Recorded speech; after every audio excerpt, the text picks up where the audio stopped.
ಕೊಲೆ ಪ್ರಕರಣದ ಹಿನ್ನೆಲೆಯಲ್ಲಿ ಆರೋಪಿ ಏನು ಬಿಹಾರ್ ಮೂಲದ ಆರೋಪಿನ ಎನ್ಕೌಂಟರ್ ಮಾಡಲಾಗಿದೆ. ಈ ಹಿನ್ನೆಲೆಯಲ್ಲಿ ಘಟನೆ ಹಿನ್ನೆಲೆಯಲ್ಲಿ ಕಿಮ್ಸ್ ಆಸ್ಪತ್ರೆಗೆ ವಿಧಾನ ಪರಿಷತ್ ಮುಖ್ಯ ಸಚೇತಕರಾದಂತಹ ಸಲೀಂ ಅಹಮದ್ ಅವರು ಭೇಟಿ ಕೊಟ್ಟಿದ್ದಾರೆ. ಸರ್, ಈಗ ಏನು ಘಟನೆ ನಡೆದಿದೆ ಅದ್ರ ಬಗ್ಗೆ ಏನು ಹೇಳ್ತಾರೆ?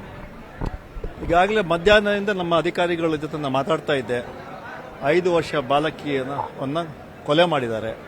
ಸಾಕಷ್ಟು ಚರ್ಚೆ ನಡೀತಾ ಇತ್ತು. ಪೊಲೀಸ್ನವರು ಇಮಿಡಿಯೇಟ್ಲಿ ಅದನ್ನು ಅರೆಸ್ಟ್ ಮಾಡಬೇಕು ಅಂತ ಎಲ್ಲ ಟೀಮ್ಗಳು ಮಾಡ್ತಾ ಇದ್ರು. ಆಮೇಲೆ ಸಾಯಂಕಾಲ ಗೊತ್ತಾಯಿತು ನಮ್ಮ ಲೇಡಿ ಸಬ್ ಇನ್ಸ್ಪೆಕ್ಟರ್ ಅನ್ನಪೂರ್ಣ ಅವರು ಅವ್ರನ್ನ ಅಟ್ಯಾಕ್ ಮಾಡಿದ್ದಾನೆ ಅಂತ ಮಾಹಿತಿ ಸಿಕ್ಕಿದೆ. ಇನ್ ಸೆಲ್ಫ್ ಡಿಫೆನ್ಸ್ ಅವ್ರನ್ನ ಅವರು ಫೈರ್ ಮಾಡಿದ್ದಾರೆ. ಅದರಿಂದ ಅದರಲ್ಲಿ ಅವ್ರು ಸಾವಾಗಿದೆ ಅಂತ ಈಗಾಗಲೇ ನಮ್ಮ ಕಮಿಷನರ್ ಅವರು ಹೇಳಿದ್ದಾರೆ. ಅದೇ ರೀತಿ ನಮ್ಮ 2 ಕಾನ್ಸ್ಟೇಬಲ್ ಕೂಡ, ಒಬ್ಬ ಹೆಡ್ ಕಾನ್ಸ್ಟೇಬಲ್, ಇನ್ನೊಂದು ಕಾನ್ಸ್ಟೇಬಲ್ ಕೂಡ ಅವ್ರಿಗೂ ಕೂಡ ಹಲ್ಲೆ ಮಾಡಿದ್ರು. ಇನ್ self defence they are fired ಅಂತ ಹೇಳೋಂಥ ಮಾತನ್ನು ಹೇಳಿದ್ದಾರೆ. ಒಟ್ಟಾರೆ ನಮ್ಮ ಪೊಲೀಸ್ ಅಧಿಕಾರಿಗಳಿಗೆ ಅಭಿನಂದನೆ ಸಲ್ಲಿಸ್ತೇನೆ.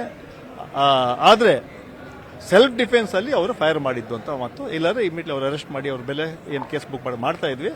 ಆದರೆ ಎಲ್ಲಿ ಅವ್ರಿಗೆ ಅಟ್ಯಾಕ್ ಮಾಡಿದ್ರು automatic that lady in self defence he has fired and it is late to her death, his death. ಬೇರೆ ಬಿಹಾರ ಸೇರಿ ಬೇರೆ ಬೇರೆ ರಾಜ್ಯಗಳಿಂದ ಉತ್ತರ ಭಾರತದಿಂದ ಉತ್ತರ ಕಡೆಯಿಂದ ಬರ್ತಾ ಇದ್ದಾರೆ. ಅವರಿಂದ ಈ ರೀತಿ ಒಂದು ಅಂದ್ರೆ ಅಪರಾಧ ಕೃತ್ಯಗಳು ಹೆಚ್ಚಾಗಿ ನಡೀತಾ ಇದಾವೆ ಅನ್ನೋದು ಆರೋಪ ಇದೆ. ಮತ್ತು ಅವ್ರನ್ನ ಓಡಿಸಬೇಕು ಅನ್ನೋದು ಡಿಮ್ಯಾಂಡ್. ನಾವು ಎಲ್ಲ ಡೆಮೋಕ್ರೆಟಿಕ್ ದೇಶ ಇದು. ನಾವು ಯಾವ ಭಾಗದಲ್ಲಿ ಯಾರು ಇರಬಹುದು.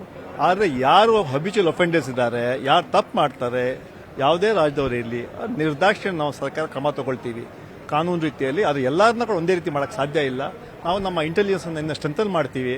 ಅದ್ರ ಮೂಲಕ ಯಾರು ತಪ್ಪು ಮಾಡ್ತಾರೆ ಅವ್ರಿಗೆ, ಯಾಕಂದ್ರೆ ಕರ್ನಾಟಕ ಶಾಂತಿ ಪ್ರಿಯ ರಾಜ್ಯ, ಅಲ್ಲಿ ಯಾರು ಬೇರೆ ರಾಜ್ಯದವ್ರು ಬಂದು ಅಂತವ್ರು ಅವ್ರ ಮೇಲೆ ನಾವು ಗಮನ ಹರಿಸುವಂಥ ಕೆಲಸ ಪೊಲೀಸ್ ಡಿಪಾರ್ಟ್ಮೆಂಟ್ಗೆ ಆಲ್ರೆಡಿ ಹೇಳಿದ್ವಿ. ನಾವು ಅವ್ರ ಮೇಲೆ ಆಕ್ಷನ್ ತಗೊಳ್ತೀವಿ. ಮುಖ್ಯವಾಗಿ ಬಿಹಾರದಲ್ಲಿ ಏನಂದ್ರೆ ಡ್ರಗ್ಸ್, ಅಲ್ಲಿಂದ ಮಾದಕ ವಸ್ತುಗಳು ಇಲ್ಲಿ ಪಾರ್ಸಲ್ ಆಗುತ್ತೆ, ಇಲ್ಲಿ ಅವರು ಸೇವನೆನೂ ಮಾಡ್ತಾರೆ. ಹೀಗಾಗಿ ಈ ರೀತಿಯ ಒಂದು ಅವರು ಡ್ರಗ್ಸ್ ಸೇವನೆ ಮಾಡಿ ಈ ರೀತಿಯ ಅಪರಾಧ ಕೃತ್ಯಗಳು ಭಾಗಿಯಾಗ್ತಾ ಇದ್ದಾರೆ. ಈಗಾಗಲೇ ನಮ್ಮ SP ಅವರು, ನಮ್ಮ ಕಮಿಷನರ್ ಆಫ್ ಪೊಲೀಸು ಡ್ರಗ್ಸ್ ವಿರುದ್ಧ ಹೋರಾಟ ಕೂಡ ಮಾಡ್ತಾ ಇರೋ ಸಂಪೂರ್ಣ ಬೆಂಬಲ ನಾವು ಕೊಡ್ತೀವಿ.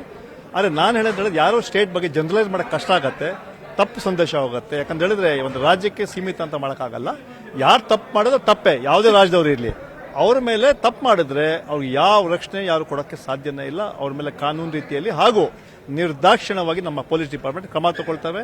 ಅದೇ ರೀತಿ ಅಂತಹ ಲಿಸ್ಟ್ ಪಟ್ಟಿ ಮಾಡಿ ಅಂತ ಆಗಲಿ ನಾವು ಹೋಮ್ ಡಿಪಾರ್ಟ್ಮೆಂಟ್ಗೆ ಮತ್ತು ಕಮಿಷನರ್ ಆಫೀಸ್ಗೆ ಹೇಳ್ತೀವಿ. ರಾಜ್ಯದಲ್ಲಿ ಯಾವ ಜಿಲ್ಲೆಗಳಲ್ಲಿ ಯಾರು ಇದ್ದಾರೆ ಅಂತ ಅದು ನೋಡಿ ಅವ್ರನ್ನ ಗಮನದಲ್ಲಿ ಇಟ್ಕೊಂಡು ಕಾರ್ಯಾಚರಣೆ ಮಾಡ್ಬೇಕಂತ ಹೇಳ್ತೀವಿ. ಒಟ್ಟಾರೆ ಈ ಪೊಲೀಸರು, ಹುಬ್ಬಳ್ಳಿ ಧಾರವಾಡ ಪೊಲೀಸರ ಕಾರ್ಯಕ್ಕೆ ತಮ್ಮ ಪೊಲೀಸ್ ಡಿಪಾರ್ಟ್ಮೆಂಟ್ ನಾನು ಅಭಿನಂದನೆ ಸಲ್ಲಿಸ್ತೇನೆ. ಹೇಳಿದ್ರೆ ಅಷ್ಟು ಬೇಗ ಅವರು ಹಿಡಿಯೋಕ್ಕೆ ಪ್ರಯತ್ನ ಮಾಡಿದ್ರು. ಆದರೆ ಎನ್ಕೌಂಟರ್ ಆಗಿದ್ದು ಸೆಲ್ಫ್ ಡಿಫೆನ್ಸ್ ಅಲ್ಲಿ ಸಬ್ ಇನ್ಸ್ಪೆಕ್ಟರ್ಗೆ ಕಲ್ಲು ಹೊಡೆಯಕ್ಕೆ ಪ್ರಯತ್ನ ಮಾಡುವಾಗ ಇನ್ self defence she has fired. ಆಗ ಆ ಫೈರಿಂಗ್ ಅಲ್ಲಿ ಅವ್ರು ಸತ್ತಿದ್ದಾರೆ. ಇದು ಸಲೀಂ ಅಹಮದ್ ಅವರ ಮಾತಾಗಿದೆ. ಒಟ್ಟಾರೆ ಏನು ಆರೋಪಿಗಳ ವಿರುದ್ಧ ಏನು ತಕ್ಷಣಕ್ಕೆ ಕ್ರಮ ಕೈಗೊಂಡಿದ್ದಾರೆ, ಜೊತೆಗೆ ಅವನಿಗೆ ಏನು ಸೆಲ್ಫ್ ಡಿಫೆನ್ಸ್ಗಾಗಿ ಏನು ಎನ್ಕೌಂಟರ್ ಮಾಡಿದ್ದಾರೆ, ಅದನ್ನು ನಾವು ಶ್ಲಾಘನೆ ಮಾಡ್ತಾನೆ ಒಂದು ಮಾತನ್ನು ಹೇಳಿದ್ದಾರೆ. ಮತ್ತು ಯಾವುದೇ ರೀತಿಯ ಒಂದು ಅಪರಾಧ ಕೃತ್ಯಗಳ ಏನು ಕಡಿವಾಣ ಹಾಕುವ ನಿಟ್ಟಿನಲ್ಲಿ ಖಂಡಿತ ಪೊಲೀಸರು ಕಾರ್ಯ ಮಾಡಲಿ ಅನ್ನೋ ಒಂದು ಮಾತನ್ನ, ಅವ್ರಿಗೆ ಬೆಂಬಲ ಕೊಡ್ತೀವಿ ಅನ್ನೋ ಒಂದು ಮಾತನ್ನ ಸಲೀಂ ಅಹಮದ್ ಅವರು ಹೇಳಿದ್ದಾರೆ. ಕ್ಯಾಮರಾಮನ್ ಅಶೋಕ್ ಜೊತೆ ಶಿವರಾಮ, ನ್ಯೂಸ್ 18 ಹುಬ್ಬಳ್ಳಿ.